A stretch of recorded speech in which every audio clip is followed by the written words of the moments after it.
नमस्कार मित्रांनो, मी आहे श्रीधर आणि जी के जोके या यूट्यूब चॅनलवर तुम्हा सर्वांचं स्वागत करत आहे. मित्रांनो, आजच्या व्हिडिओमध्ये आपण पाहणार आहोत की मोबाईलवरून बांधकाम कामगाराची पावती कशी काढायची आहे. हां मित्रांनो, मोबाईलवरून देखील तुम्ही बांधकाम कामगार जी पावती आहे ती पावती ₹1 पावती जी आहे ती काढून घेऊ शकता, जेणेकरून पुढचे जे प्रोसेस आहे ते करण्यासाठी सोपं जाईल. मित्रांनो, व्हिडिओ स्टार्ट करण्यापूर्वी जर तुम्ही आमच्या चॅनलवर नवीन असाल तर कृपया चॅनलला सबस्क्राईब करा, जेणेकरून आमचे नवनवीन व्हिडिओ तुमच्यापर्यंत पोहोचत जातील. चला तर मग व्हिडिओला स्टार्ट करूया. त्यासाठी मित्रांनो तुम्हाला सुरुवातीला गुगलमध्ये यायचं आहे. गुगल क्रोम ओपन करून घ्यायचं आहे.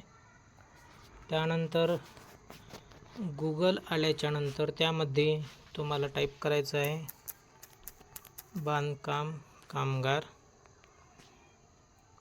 जी 1 नंबरची वेबसाईट आहे मित्रांनो, ती वेबसाईट आपल्याला घ्यायची आहे. त्या ठिकाणी वेबसाईटवर क्लिक केल्याच्यानंतर या ठिकाणी तुम्ही पाहू शकता की कन्स्ट्रक्शन वर्कर रजिस्ट्रेशन आहे 1 नंबरला. त्यानंतर construction worker apply online for claim